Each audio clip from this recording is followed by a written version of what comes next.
So last week we talked about why survivors stay silent when the person who hurt them holds power. Today, we go underneath the silence. A 30-year study just confirmed what survivors have known their whole lives. It is not fair. It's something much deeper, something more heavier that often keeps us silent. Welcome back to Speak to Heal, a segment of the Awaken to Purpose podcast.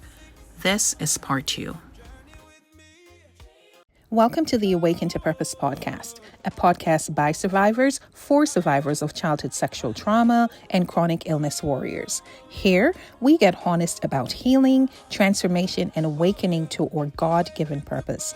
Hi, I'm Larissa, mother, author, nonprofit founder, survivor empowerment coach, and your host. Around here, we shift mindsets, change the narrative, and create a new norm from a faith-filled lens.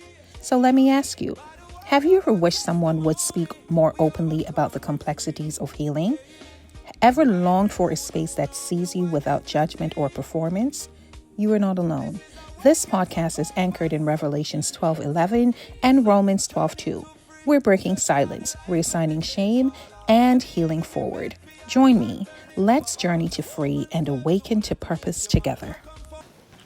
I want to pivot now to something that is just now coming out, right? Another thing that's brought out to the public. There's a brand new study that is showing 30 years of research. Wow. And the number one finding is that shame, not fear, threats, not anything else, but shame is the biggest reason why survivors doesn't disclose. And I read that and I thought, us as survivors, we already knew this, right? We've been living it. So I want to ask you, when did you first come to the realization that what you were carrying wasn't just pain, but there was shame attached to it? As I look back, and this is, shame is our culture. Yes. Shame of the body. So we're taught when we're young to be ashamed of our bodies, to be ashamed of our private parts. Yeah. Okay? And that reinforced, and sex is seen as shameful. Yeah. So I knew I was ashamed, and then not to mention being brought up in a racist culture, there was shame over being black. When I was a little kid, an insult to another kid was to call them a black African. Okay? I'm telling you, we got shame from the flow up, okay? Then you add, I'll even go, I think this was true of a lot of young girls, or some older adolescent or a grown man makes a comment about your breast or your butt. Yeah. And you feel he should be ashamed of what he's saying to a child. Yeah, I became aware, as soon as I kind of consciously just knew I felt shame, but I didn't know to identify it and what to connect it with. Not to mention, brought up hearing out of every black mother's mouth, you ought to be ashamed of yourself. Brothers, you ought to be proud of yourself. You ought to be ashamed of yourself. And I was of shame when I was living in an abusive marriage. And I just felt ashamed of feeling like I was just too dumb and too cowardly to end it, to say anything. I felt like it had to be a secret. Yeah. Because that about me and what I wasn't doing, it made me an imposter. I was not the woman that the community and the professional world saw if I went home to all of this and put up with it, rather than the shame being in, oh my God, that's shameful that he's not saying shame would have helped him. So I don't know if I've answered, but yeah, it's insidious that if someone touches your body inappropriately, that you should be ashamed as a woman and as a man. You get to be, well, if it's for men, if it's done by another male, and you're or a man, there's shame that's associated. The weird part is for adolescent boys where adult women sexually abuse them, and they just think, and then, whatever. I'm lucky, I'm the man. It's not seen as abuse. And I saw something on that specifically where it said it's not that the boys, because they cultured to feel like this was something to be proud of, that silently though they did feel some type of shame That's what about I it, was thinking. and Yeah. especially in their adult years. You know, even they would it, and Yeah. you guys can let me know because I don't know anything about that.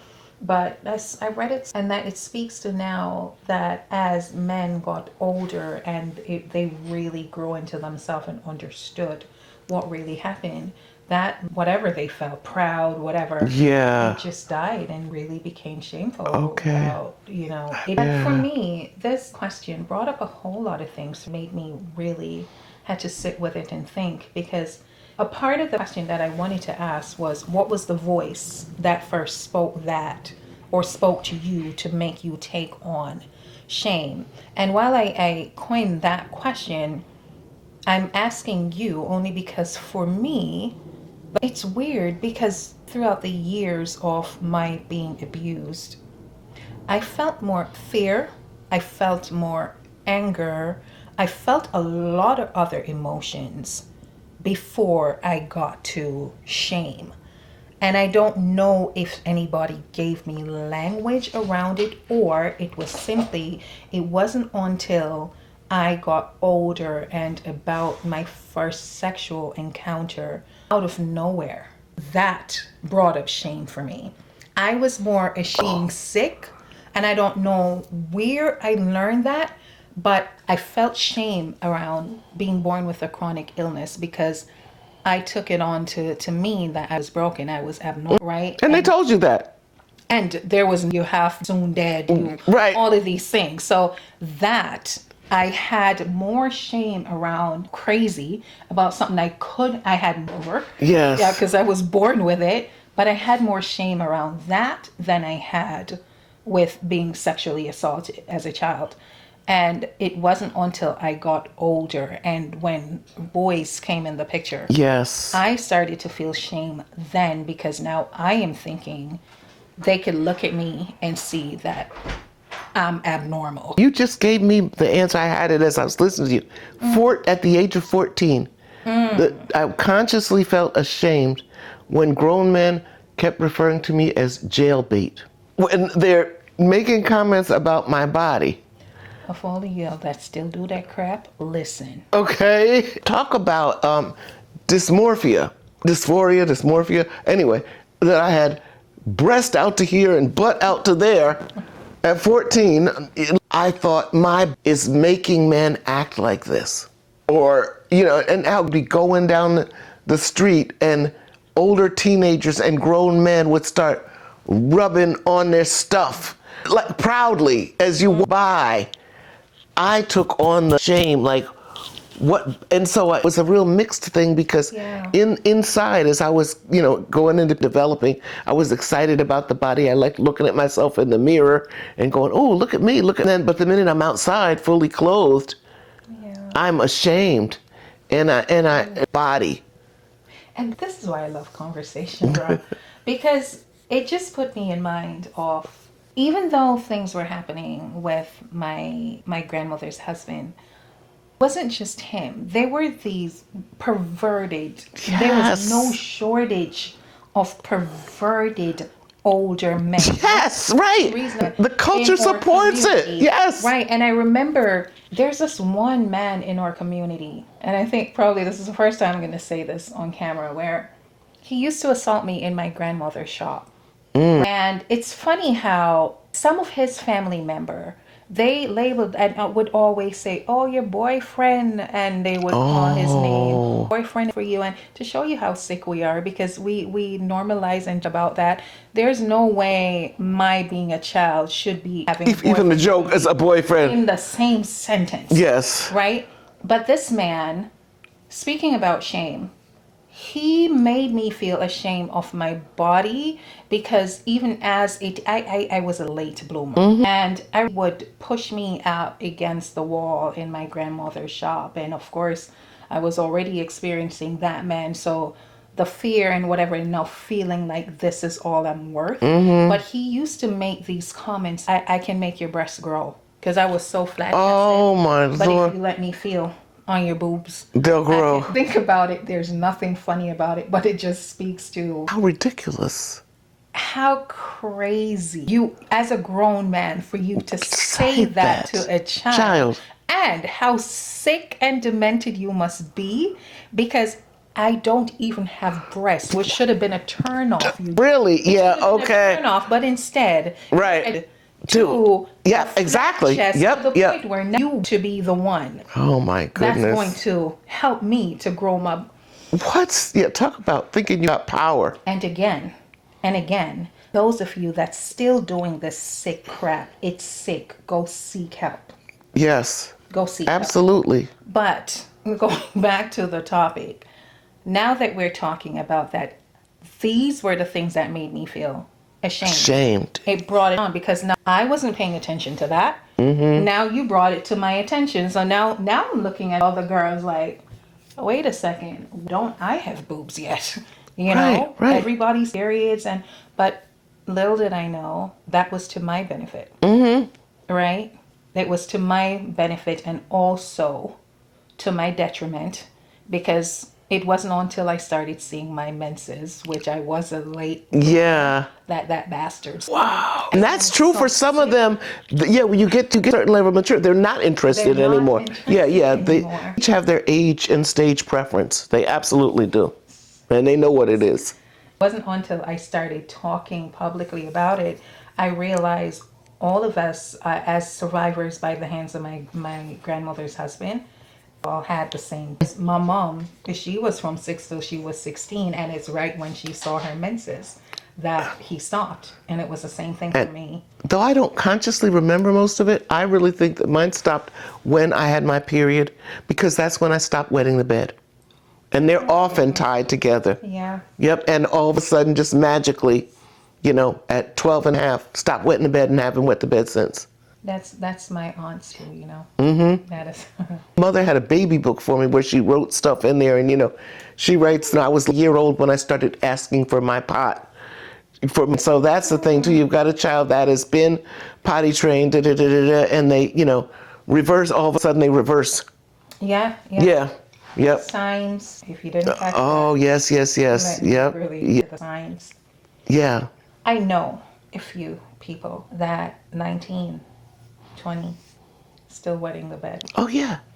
And I may have gone through adverse trauma. Absolutely. And talk about shame, bruh. Yes. Because it's not like they're not conscious of it, and this is not choice. This is not what they want to do. The body is still in that mode. And that was an added level of shame for me, as I'm sure for any bedwetter. Yeah. That was a level of shame that said, you're dirty, you're filthy, there's something wrong with you. Can you describe what shame actually feels like in the body? Because I think people think it's just embarrassment or guilt, but it's not. To me, it feels like the breath getting dark, coming in through. When you said it was coming in through the mouth and then going through the body like pollution, hanging on the lungs. It smothers. It slows you down. You can't move, you can't breathe. It sinks in the stomach. And, to me, residue like a bunch of ash or, burnt up that's in, and it weakens legs. Weak in your legs. I could hear the poetic side of you. Oh, I'm thinking I'm gonna have to write this down. Shame. Yeah. It's like, it's over you and forces you to swallow. And in all, you still are required to smile. Do your hair, put on your makeup, get dressed up, go to church.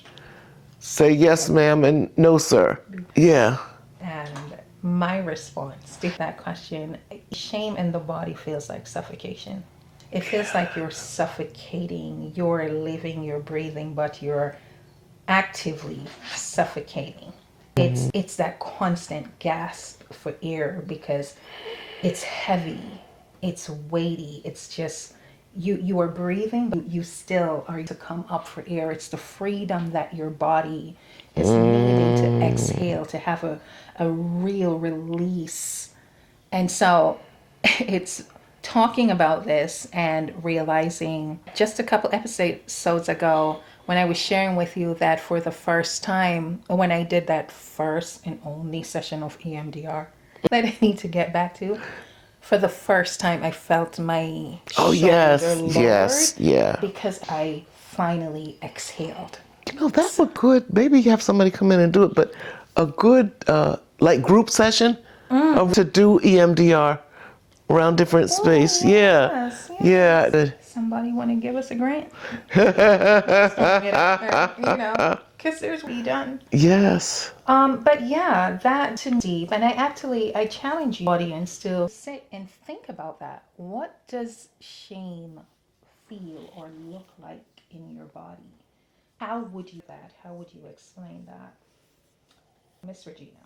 So, study found that shame shows up differently in men versus women and differently across cultures and racial identities. Mm. As a black woman survivor, what have you seen? How does our community specifically carry shame around sexual abuse? And Okay.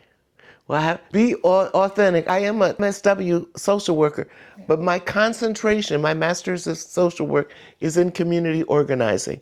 So I'm like a professional troublemaker, change causer. Look at systems and change systems and whatever. But I think so. It's interesting.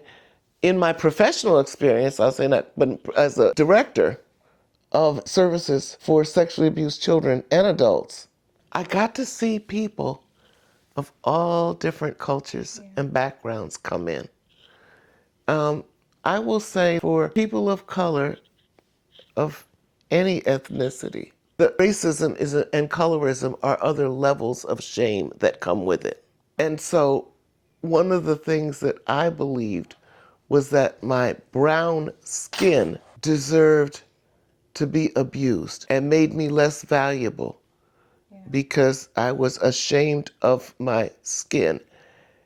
And I really believed it wasn't until I was grown and had access, exposure, and came to know and be friends with survivors who were in petite and pink and blonde and blue eyed. I really thought if I was Goldilocks, this wouldn't happen to me. Because when people looked at Goldilocks, they went, oh, and they wanted to protect her and buy her some ice cream and, you know, not expect some return for ice cream. So I think that's one way it looks. Also, depending on like, of women and men and how masculinity is defined, layers of shame around that. If someone is other than cisgender and heterosexual, there's that shame. yeah, One of that effeminate boys, whether they or not or even know yet, are such targets is because predators know they won't tell, and they tell their victims. I saw this in doing this work for 15 years. They tell them, if you tell anybody, they'll know you're a faggot. And so comes the word. yeah, So I think those are some of the ways they look different, in men. And I think also shame is we all try to cover it up. And so one of my ex used to say, egomaniacs have low self-esteem. So, when you constant braggart, super shame there. And I think that may show up more in, cultures, most are, as men feel the need to build that up. And I think women build it up in another way.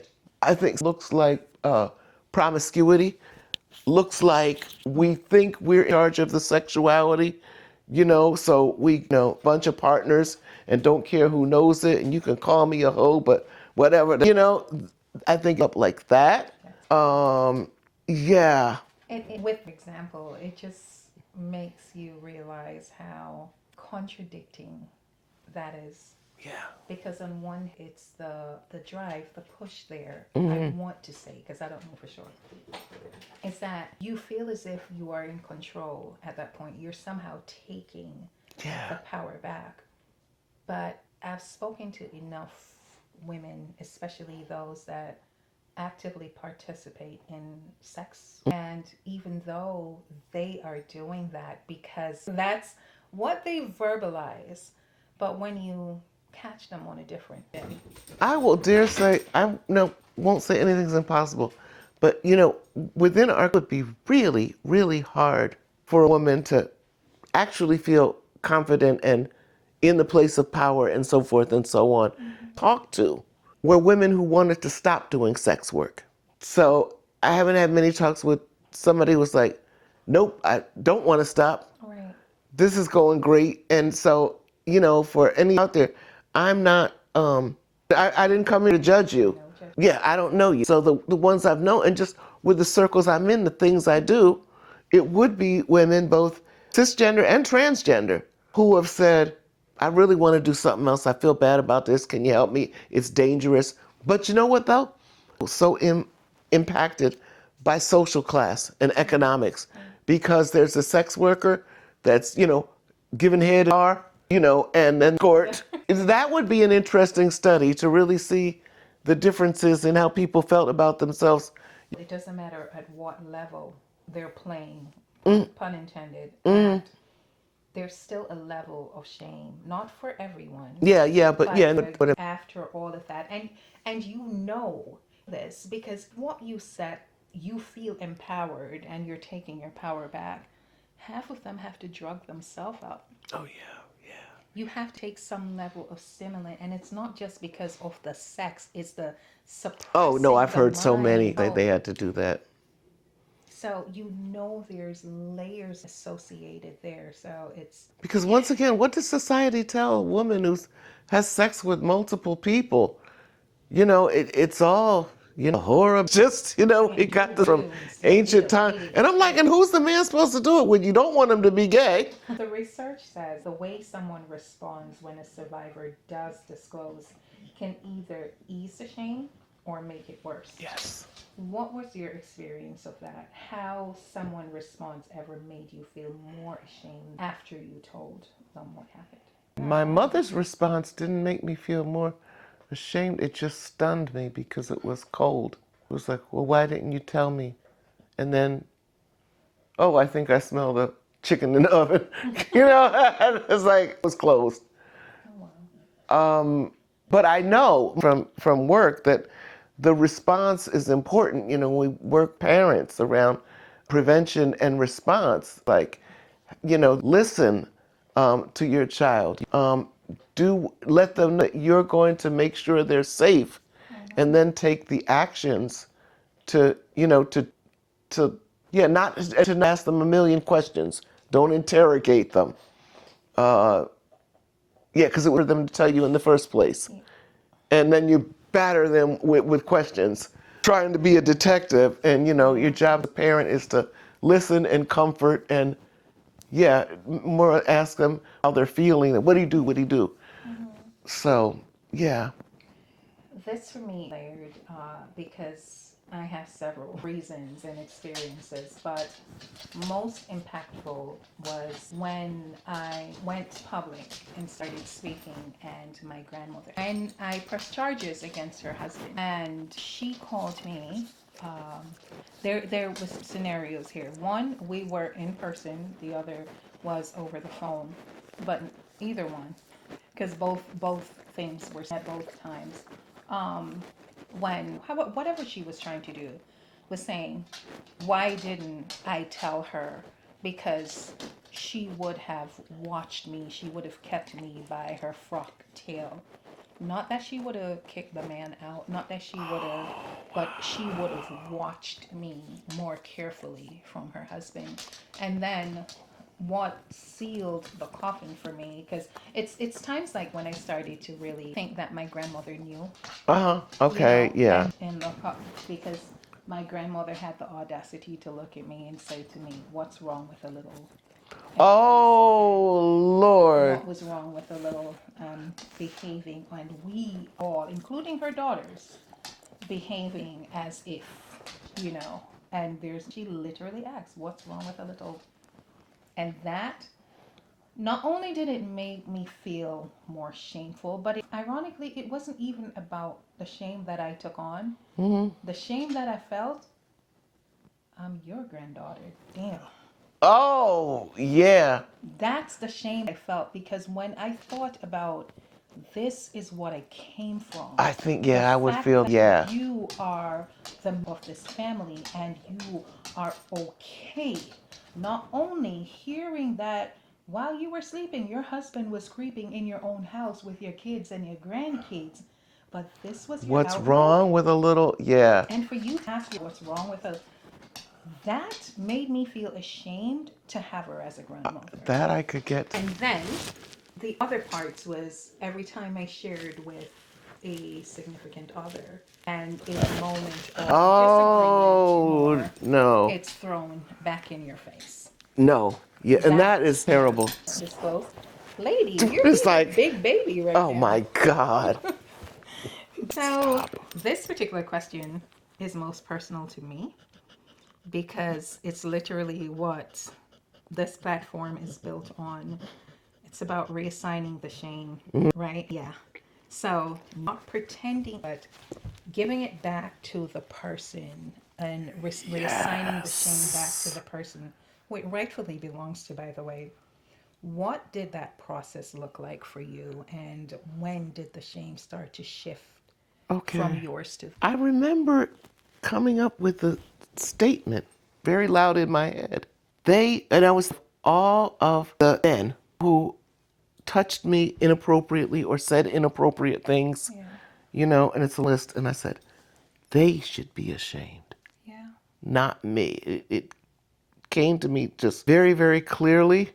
It came after some therapy. Mm-hmm. It came after knowing and talking to more survivors. Mm-hmm. It came after in being a part of the women's movement Mm. and a part of being on the founding board of what was then in the early 70s, maybe mid 70s, the Rape Crisis Center, which is now sexual assault. But it came that kind of like political of survivors. It's like, no, you need to be ashamed. Right. Right. Yeah, imagine, thrown into a little girl's room in the dark. You know, that is And it's shameful because that's why they spoon feed you silence. You can't tell nobody, exactly, right? exactly. Yeah, don't the shame. Right. And that's as much as the acts themselves is putting that shame on us. And somehow they feel powered by doing that. I don't know. This it's This is twisted. this is a poem, but it's kind of like off of me. They get up off you and leave a film of a scum of shame. That shame is spiritual scum in Just addition that to the word cum. just Oh made my me. God, yeah. Yeah. So I can credit for this. I know that had just the Holy Spirit because how the revelation after years of drowning in shame, that awakening, that moment, that realization, wait a second, I never asked this man to touch me. Thank you. And the reality was, how sick are you for you to be? He was in his 50s or 60s at the time. In his 50s, for sure, at the first time he assaulted me at 5. Oh my Lord. Yeah, yeah, So yeah, when yeah. I started, and again, it was the Holy Spirit that brought it to my awareness. What are you ashamed of? Because you were 5 years old. Yeah. The shame could be yours, and I'm saying that to you now. It could never Never be be yours, yours. whether you were 5 or 15. The shame is always and should always be directed at the adult, be it a male or a female. And for me, the day, don't get me wrong, I was shit scared. But the day I walked in that courthouse for the first time, and when I took that stand Yes. and I turned, I had equally this feeling of fear, but this feeling of, I got you, bitch. There you go. There And you the fear I was having to retell the story in front of so many people. go. And the moment I could look across this man, and when I started talking and I saw him hang his head, Uh-huh. aha, that instant, the shame was reassigned. I Now love you it. get to go live and feel. That's And right. when I realized every time he walked out of the courtroom and people was like, I don't mind me, don't mind. Uh-huh. Yes. I was like, yes. And you're going to wear that and you're going to take that to your grave. Yeah. And that's why when people think, oh, but you're unforgiven, I did not care. You guys do not understand the level of shame that you carry Yes. in your body, you Oh, wear yes. it. Yes. And now you're realizing this was all distorted. I didn't do anything. So yeah, you can take it. Exactly. Take it. Exactly. Dare you all, please. And again, you don't have to do it this way. Mm-hmm. But please get to that point and that place where understand you did nothing wrong. It's not your fault. And the shame belongs to the rightful owners, Mm-hmm. including the enablers. Yes. Okay. So, wrapping up, the person listening who is still deep in shame right now, who still believes somewhere inside that what happened was their fault, that they are somehow less because of it. What do you want to say to them? I would say make a list of things that you have to be proud of. To start anywhere in that. Yeah. Things that you have to be proud of. And remember you didn't do anything.